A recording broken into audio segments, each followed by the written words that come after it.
नमस्कार, news times के इस बुलेटिन में मैं प्रियंका आप सभी का स्वागत करती हूं। आइए सबसे पहले एक नजर डालते हैं आज के मुख्य समाचारों पर। ओलीडी में 5 वर्षीय बच्ची के साथ दुष्कर्म से सनसनी, ग्रामीणों ने आरोपी को पकड़कर किया पुलिस के हवाले, आरोपी भी नाबालिग। दक्षिण पूर्व रेलवे के जोनल आईजी पी.के. अग्रवाल ने किया टाटा नगर आरपीएफ थाना का औचक निरीक्षण।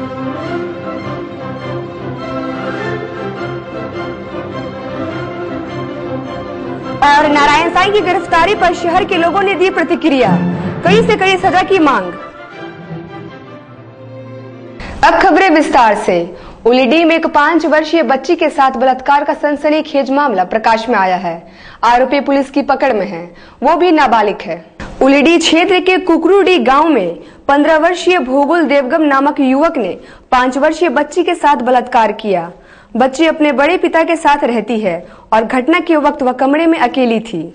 बच्ची की निशानदेही पर ग्रामीणों ने भोगुल को पकड़कर पुलिस के हवाले कर दिया। एमजे में बच्ची को मेडिकल के लिए ले जाया गया। बच्चा तो स्कूल जाती है, बच्चा छोटे होकर आई, घर में कोई नहीं था। वो लड़का का उसका भाभी लोग रहता वहाँ, 2 घर में हम लोग रहता भाड़ा में, और उसका भाभी लोग रहती है 1 घर में, 1 घर में हम लोग रहता है। उसका भाभी लोग कहीं फोटो खिंचाने चल गई गांधी मैदान, तो अकेला देखा लड़का मोबाइल चार्ज करने गया था वहाँ। बच्चा खुद बता रही आपको, आपके पास आई थी? हम लोग घर पहुँचे ना, सामने में काम कर रहे थे, थोड़ा दूरी में काम कर रहे थे, तो 12:30 बजे हम लोग का छुट्टी हुआ। फिर भी तो बताती है बच्चा ना, बड़ी बच्चा है तो बताएगी, तो बता दिखा दिया उसको, लड़का को पकड़ के लाया लड़का लोग। ओलीडी के एएसआई ए कुजूर ने घटना के विषय में बताया। दुष्कर्म किया। कहाँ का घटना है? ये कुटकू टुंगरी के। कुटकू डुंगरी? कुटकू टुंगरी। अच्छा, पीड़िता का कितना उम्र है? पीड़िता का लगभग बताया गया 5 वर्ष। और जो आरोपी है सर, उसका 14 से 15 वर्ष लगा। वो तो पब्लिक गिरफ्तार करके लाया। पब्लिक खुद ही लेके आया था? खुद ही यहाँ लेकर आया। अच्छा अच्छा, अभी कहाँ भेजे हैं उसको? अभी तो है यहीं पर, पूछताछ किया जाएगा। दक्षिण पूर्व रेलवे के जोनल आईजी ने बुधवार को टाटा नगर आरपीएफ थाना का निरीक्षण किया। उन्होंने सुरक्षा व्यवस्था को विशेष तवज्जो देते हुए अधिकारियों को कुछ विशेष हिदायतें भी दी हैं। दक्षिण पूर्व रेलवे के जोनल आईजी पी.के. अग्रवाल ने बुधवार को टाटा नगर आरपीएफ थाना का निरीक्षण किया। हालांकि उनके विजिट की सूचना पहले से ही थी, इसलिए अधिकारियों ने सभी कुछ चकाचक कर रखा था। बावजूद इसके जोनल आईजी ने सुरक्षा के क्षेत्र में कई खामियां पाई और अधिकारियों को विशेष हिदायतें भी दी। उन्होंने मीडिया से कहा कि महिला यात्रियों के लिए महिला सुरक्षा कर्मियों की तैनाती की जाएगी और स्टेशन पर इंटीग्रेटेड सिक्योरिटी सिस्टम के तहत सुरक्षा प्रणाली लगाई जाएगी। सिक्योरिटी में हम लोग क्या कर रहे हैं और रेलवे की प्रॉपर्टी की सुरक्षा हमारे लोग ठीक से कर पा रहे हैं, नहीं कर पा रहे हैं, इस चीज़ को देखने के लिए पोस्ट को देखूंगा, यहाँ पर इनके कारण को समझूंगा और स्टेशन पर जाकर देखूंगा कि वहाँ पर ड्यूटी किस प्रकार से स्टाफ कर रहे हैं। तो क्या शिकायत मिली थी कि स्टाफ ड्यूटी ठीक से नहीं, कोई शिकायत यहाँ पर नहीं मिली है। ये हमारा रूटीन इंस्पेक्शन है, जनरल हम लोग करते हैं देखने के लिए कि हमारी फोर्स ठीक ठाक काम कर रही है कि नहीं कर रही है। घटनाओं को बहुत गंभीरता से लेते हैं और ये कोशिश करते हैं कि यदि वहाँ पर जो गलतियाँ हुई हैं वो आगे हमारे सिस्टम में ना हो। महिलाओं की छेड़छाड़ को रोकने के लिए हम लोग महिला स्टाफ को ट्रेन्स में लगा रहे हैं और आपको शायद पता हो, रक्षणी, दुर्गा शक्ति, दुर्गा वाहिनी, इन नामों से महिला स्क्वाड्स को जगह जगह लगाया गया है। इम्पोर्टेंट ट्रेन्स में या जहाँ पर EMUs में सबर्बन ट्रैफिक है, जहाँ पर महिलाएं ज़्यादा सफ़र करती हैं, वहाँ पर उनको सुरक्षा में लगाया जाता है। हमारे एक रिक्रूटमेंट का कार्यक्रम हमारे चल रहा है। अभी कुछ दिनों में करीब 17,000 नए जवान आरपीएफ में भर्ती होने जा रहे हैं और उसकी 10% संख्या महिलाओं के लिए आरक्षित है। नारायण साईं की गिरफ्तारी के बाद लोगों ने मिश्रित प्रतिक्रिया दी है। विशेषकर महिलाओं ने उसके कुकर्म के लिए कड़ी से कड़ी सजा की मांग की है। नारायण साईं की गिरफ्तारी के बाद न्यूज टाइम्स ने समाज के विभिन्न वर्ग के लोगों से बातचीत की। लगभग सभी ने नारायण साईं के लिए कड़ी से कड़ी सजा की मांग की है। हमारे संवाददाता ने राजनीति से जुड़े लोगों के अलावा अधिवक्ताओं और छात्राओं से भी उनके विचार लिए। उनको कड़ी से कड़ी सजा मिलना चाहिए। उन्होंने बहुत गलत काम किया, एक लड़की का बलात्कार किया, उन्हें कड़ी से कड़ी सजा मिलना चाहिए। बहुत गलत। अपने आप को निर्दोष कह रहा है। वो 58 दिन फरार फिर क्यों हुए? 58 दिन फरार थे और आप गिरफ्तार हो गए। मेरा बस ये बोलना है कि लोगों को धार्मिक होना चाहिए, पर इतना भी नहीं कि अंधविश्वास हो जाए कि किसी पे भी यकीन करें। अगर भगवान पे यकीन करते हैं तो खुद पे यकीन करिए कि हाँ अपने आपके अंदर भगवान है, उस पर विश्वास करिए। ये साधु संत वगैरह का चक्कर मत काटिए। भगवान मंदिर में है, आपके दिल में है, विश्वास करिए। ऐसे लोगों पर यकीन मत करिए जो आपको लालच दें या फिर ऐसे लोगों पर जो लड़कियों पे गलत नज़र रखते हो। कानून का ऐसे तो हम लोग नहीं बोल सकते, क्योंकि कानून किसी के लिए अभी ठीक नहीं है। जहाँ भी देखिए भ्रष्टाचार हो रहा है, ये हो रहा है, वो हो रहा है, लेकिन होना चाहिए उनको सजा, कड़ी से कड़ी सजा होना चाहिए। देखिए, इतना बार गिरफ्तार हुआ है। गिरफ्तार जो भी महिलाओं के साथ में जिस तरीका से दुर्व्यवहार और अत्याचार और शोषण किया गया है, मेरे समझ से ऐसे लोगों को जल्द से जल्द और देश के कानून के तहत जो भी सजा, पर्याप्त सजा होता है वो जरूर मिलना चाहिए। क्योंकि महिलाओं के साथ जिस तरीके से उत्पीड़न आसाराम बापू और नारायण साईं ने किया है, ये काफ़ी भत्सना लायक है। और हम कहते इसका जितना भी विरोध या इसका जितना भी का विरोध किया जाए वो गलत है। महिलाओं के साथ अगर इसको सजा नहीं होता है कड़ा से कड़ा, तो महिलाओं के साथ जो आने वाले दिनों में अत्याचार कभी रुक नहीं सकते, इसलिए कड़ा से कड़ा। अभी न्यूज़ देखा टीवी में, नारायण साईं हरियाणा के ये तो दिल्ली पुलिस ने उनको गिरफ्तार कर ली है और ये इतने दिनों से भागे फिर रहे थे। इनको न्याय का सम्मान करना चाहिए था, कानून का सम्मान करना चाहिए था और जैसे इन पे FIR दर्ज हुआ इनको सरेंडर कर जाना चाहिए था। अब कानून के जिम्मे है इनको क्या सजा देती है। अगर एविडेंस पे डिपेंड करता है, अगर इनके विरुद्ध एविडेंस है, गवाह है, तो इनको सजा तो बहुत बड़ी मिल सकती है। और एविडेंस अगर बदल जाता है या एविडेंस नहीं है, पुलिस कलेक्ट नहीं कर पाती है, तो फिर इनको वही हश्र होगा जो और सब केसों में होगा। नारायण साईं जिस तरह का अपराध किए हैं और यदि वह सत्य पाया जाता है तो अक्षम अपराध है और इसके लिए 376 का प्रोविजन बना हुआ है। IPC के तहत विभिन्न धाराएं बनी हुई है और उनको यदि इस धारा के अंतर्गत यदि वो दोषी करार दिए जाते हैं तो उनको आजीवन कारावास तक उन पर सजा हो सकती है। सबसे बड़ा है कि ये धर्म के साथ अन्याय किए हैं, लोगों को ठगे, लोगों को मिसगाइड किए और इतना बड़ा नहीं लगेगा। इसलिए इनको जितना भी कड़ा से कड़ा सजा दिया जाए समाज के लिए बहुत अच्छा है। टाटा मोटर्स कंपनी परिसर के अंदर ही अवस्थित जापानी कंपनी याजाकी इंडिया में कार्यरत लगभग 300 कर्मियों को बुधवार को गेट में प्रवेश से रोक दिया गया, जिससे उन्होंने काफी हंगामा मचाया। टाटा मोटर्स कंपनी परिसर में स्थित याजाकी इंडिया नामक कंपनी में वायरिंग हार्नेस का निर्माण होता है और उसमें करीब 300 ऑपरेटर कार्यरत हैं। बुधवार को कंपनी गेट से उन्हें घुसने नहीं दिया गया, जिससे उन्होंने काफी हंगामा मचाया।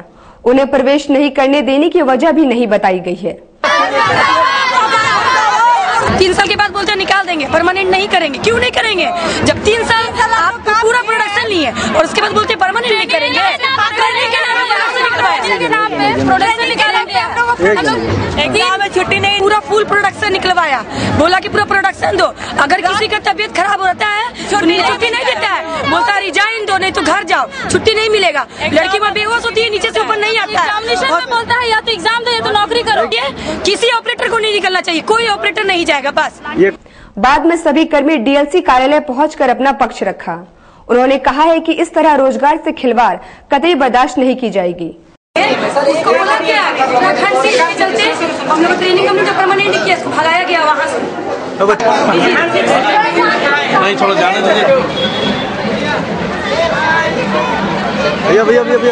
आज घटना यही हुआ कि सुबह 6 बजे से सब कोई हम लोग बाहर ही बैठे हुए हैं।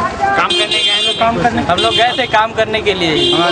अंदर जाने नहीं दिया गया कैंटीन गेट से। 6 बजे से अभी तक भूखे प्यासे हैं। सुबह तो भूखे। ये कौन सी कंपनी और क्या है? माने ये इस कंपनी का नाम याजाकी इंडिया लिमिटेड है 3 साल से यहाँ पे है। जो टाटा मोटर्स कैंपस के अंदर वायरिंग हार्नेस बनाती है। जमशेदपुर नोटिफाइड एरिया के नए विशेष पदाधिकारी दीपक सहाय ने बुधवार को आर.एन. द्विवेदी से पदभार ग्रहण किया। जमशेदपुर नोटिफाइड एरिया के नए विशेष पदाधिकारी दीपक सहाय ने आर.एन. द्विवेदी से पदभार ग्रहण के बाद कहा कि जमशेदपुर उनके लिए नया स्थान नहीं है और यहां वे पहले भी काम कर चुके हैं। उन्होंने कहा कि पदाधिकारियों से तालमेल बैठाकर काम करेंगे। देखिए, इस क्षेत्र में हम काम कर चुके हुए हैं। इस क्षेत्र में आपको जमशेदपुर में मेरी पहले भी पोस्टिंग रही हुई है। जब हम पथ निर्माण में थे या ग्रामीण कार्य में तो काम किए हुए हैं, इसलिए जगह मेरे लिए नया पुराना नहीं है, नया नहीं है। ठीक है, तो उसमें कोई दिक्कत नहीं होगी। सभी काम को अभी हम इनसे समझ भी ले रहे हैं कि क्या काम जो चल रहा है, अभी एक मेमोरेंडम ऑफ वर्क हम ले लेंगे और अकॉर्डिंगली फिर उसके हिसाब से वो काम जो है सो सब होगा, कोई दिक्कत नहीं। गुमला काफी नक्सल प्रभावित क्षेत्र रहा है। जी। वहाँ का यहाँ में क्या अंतर रहेगा आपको? देखिए, जमशेदपुर में भी यहाँ हम घाटशिला में काम किए हुए हैं। घाटशिला, धालबुंगर, डुमरिया, गुड़ाबंदा सभी काम किए हुए हैं, तो सभी क्षेत्र से एक्वांटेड है और ये शहर का काम है।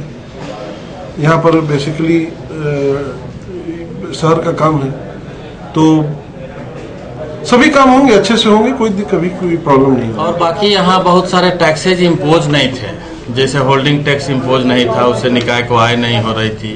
तो होल्डिंग टैक्स के लिए हमने सर्वेक्षण का काम दिया था एक एजेंसी को, YMCA को, वो 90% उसका पूरा हो गया है। अब उस पर लगातार कार्रवाई की जानी है।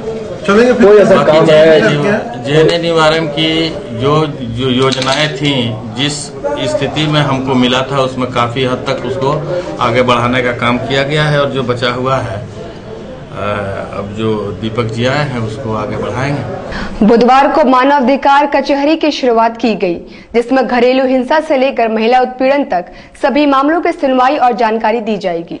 लीगल सेल के चेयरमैन मालीराम सरोज ने कहा कि घरेलू हिंसा, पति प्रताड़ना, श्रम नियोजन सहित हर मामलों से जुड़ी जानकारी लोगों को दी जाएगी। उन्होंने कहा कि 10 दिसंबर को चैम्बर भवन में मानवाधिकार दिवस मनाया जाएगा। ये अध्यक्ष मनोज मिश्रा जी के निर्देशानुसार 10 तारीख को जो अंतर्राष्ट्रीय मानवाधिकार दिवस मनाया जा रहा है, तो आज जो है उसका शुरुआत यहाँ से हुआ है। मानवाधिकार निःशुल्क कचहरी के रूप में यहाँ समस्याओं का समाधान होगा, कानूनी जानकारी दी जाएगी और ये जागरूकता अभियान चलेगा। और हफ्ता भर में 10 तारीख को जो है फाइनल हम लोग का अंतर्राष्ट्रीय दिवस में चैम्बर भवन में कार्यक्रम। इसलिए कोई शुल्क लिया जाएगा क्या? नहीं, यहाँ कोई निःशुल्क नहीं। ये शुरुआत निःशुल्क से होता है और आखिरी भी निःशुल्क ही रहेगा। सारी तरह के केस यहाँ देखा जाएगा। जी। मानवाधिकार से संबंधित विषय लिखे गए हैं और भी छोटे मोटे जो जानकारी कहिए या जो जिसको अज्ञानता के कारण जो है साधारण लोग जो है तकलीफ पाते हैं, अपना उलझन में लगे रहते हैं, उनको समाधान किया जाएगा। लाफार्ज इंडिया ने अपने सामाजिक जिम्मेदारियों का निर्वहन करते हुए क्षेत्र की गरीब व जरूरतमंद महिलाओं को स्वावलंबी बनाने के लिए मूड़ी फैक्ट्री की शुरुआत की है। लाफार्ज इंडिया के MD रमेश वार्के ने कहा कि कंपनी सामाजिक दायित्व का निर्वहन कर रही है। इसके तहत मूड़ी फैक्ट्री में 10 महिलाओं को पहले मूड़ी बनाने का प्रशिक्षण दिया जाएगा, फिर ज्यादा से ज्यादा महिलाओं को इस महत्वाकांक्षी रोजगार योजनाओं से जोड़ा जाएगा। इस फैक्ट्री से जुड़ी महिलाओं ने स्वावलंबी होने पर खुशी जताई और कहा कि ग्रामीण क्षेत्रों में मूड़ी का इस्तेमाल काफी होता है।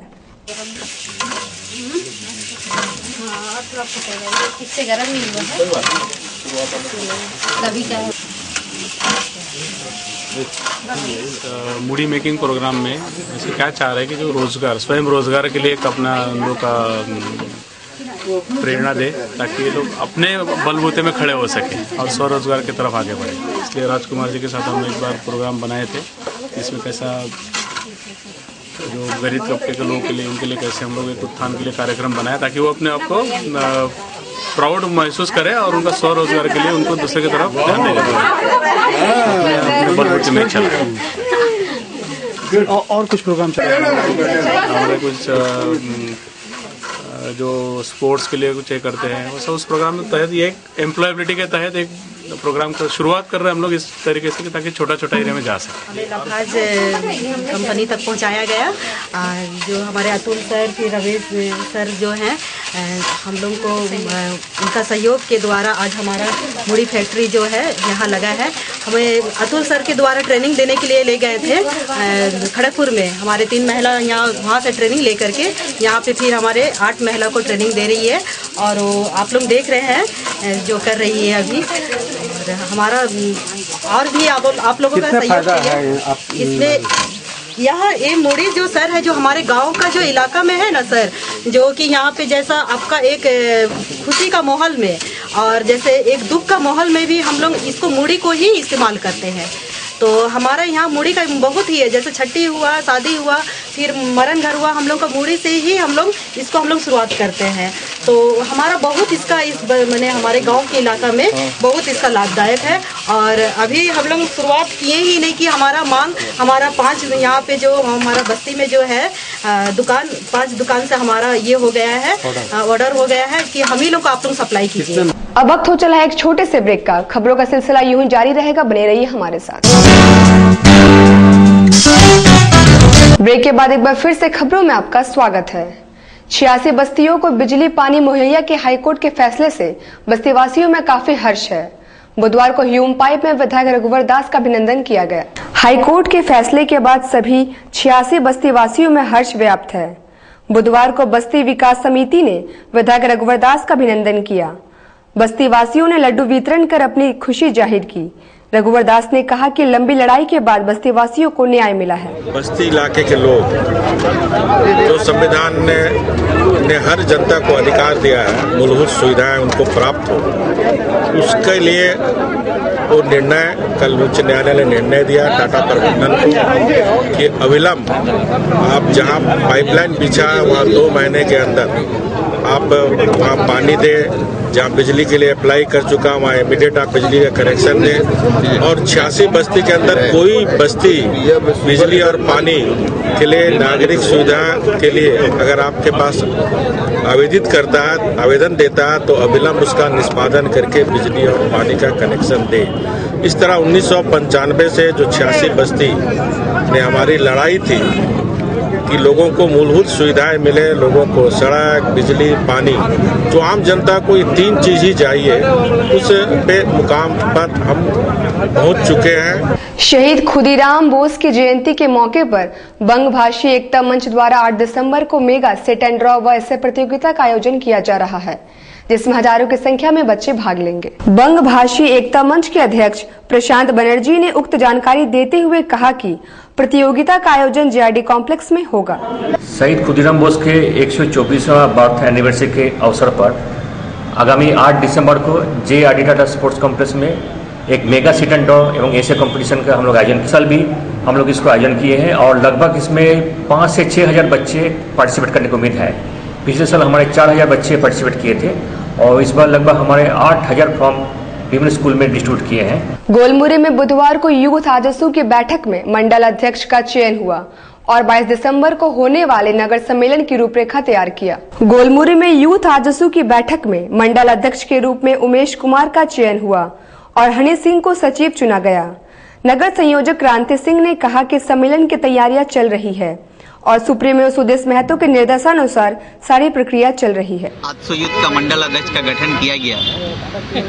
यह आगामी 22 तारीख को 22 दिसंबर को बिरसा मुंडा टाउन हॉल सिद्धगोरा में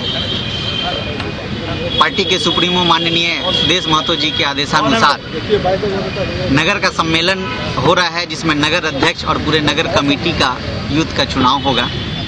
इसी तैयारी के तहत सारे क्षेत्र में, सारे मंडल क्षेत्र में मंडल अध्यक्ष की घोषणा के लिए ऊपर से आदेश आया है, जिसके तहत आज यह कार्यक्रम रखा गया है। दाईगुट्टू में पिछले दिनों हुई मारपीट की घटना में पुलिस ने एक पक्ष के 2 लोगों को गिरफ्तार कर जेल भेज दिया, मगर दूसरे पक्ष को सिर्फ चेतावनी दी। इससे खफा गिरफ्तार पक्ष के लोगों ने एसएसपी से शिकायत की है। शिकायतवाद लेकर एसएसपी के पास पहुंची शांति देवी ने कहा कि उनके साथ पुलिस ने नाइंसाफी की है और एक तरफा फैसला लिया है। 3 दिन पहले झगड़ा हुआ था और वही मारपीट। अभी क्या दिक्कत हो रही है? अभी वही दिक्कत है कि हम लोग के साथ में जो अत्याचार कर रहा है वो सब नहीं होना चाहिए। कौन लोग कर रहा है? तेजू सिंह और ओम प्रकाश सिंह। क्या कर रहे क्या लोग? वो लोग घर में रहते हैं, सूद में पैसा चलाते हैं। OFIIT नामक संस्था द्वारा बुधवार को संस्थान के छात्र छात्राओं के लिए फैशन शो सह प्रशिक्षण चलाया गया। फैशन शो सह प्रशिक्षण में परिधान बनाने व उसके महत्व की भी जानकारी दी गई। छात्र छात्राओं को बताया गया कि किस तरह कैट वॉक किया जाता है और रैंप में परिधान का क्या महत्व है। वो फर्स्ट ईयर स्टूडेंट है, ये लोग साल भर में जो पढ़ाई किए हैं उसके ऊपर बेस करके ये लोग प्रैक्टिकली जो चीज़ बना रहे हैं, ड्रेस वगैरह, वो मॉडल को पहना के उसका बारे में लोग डिटेल्स बताएंगे। क्या फैब्रिक यूज़ किए हैं, उसके साथ क्या एक्सेसरीज होना चाहिए, कैसा मेकअप होना चाहिए, ये लोग वही चीज़ को। ये कितने दिनों का कोर्स है? ये 1 साल का कोर्स है, 2 साल का भी है, 3 साल का भी है, डिग्री कोर्स भी है। ये लोग जो बच्चे लोग अभी जो प्रेजेंटेशन देंगे 1 साल का कोर्स। लक्ष्मी नाट्य कला मंदिर के रंगकर्मियों ने बुधवार को सड़कों पर मार्च निकाला, जिससे पर्यावरण रक्षा व जल संचय के प्रति लोगों को जागरूक करने का प्रयास किया गया। बुधवार को लक्ष्मी नाट्य कला मंदिर के रंगकर्मियों एवं कलाकारों ने लोगों में पर्यावरण के प्रति जागरूकता लाने तथा जल संचय के लिए रैली निकाली। बच्चे हाथों में प्ले कार्ड थामे थे और जल है तो कल है, जल ही जीवन है, प्लास्टिक से तौबा करो जैसे नारे लगा रहे थे।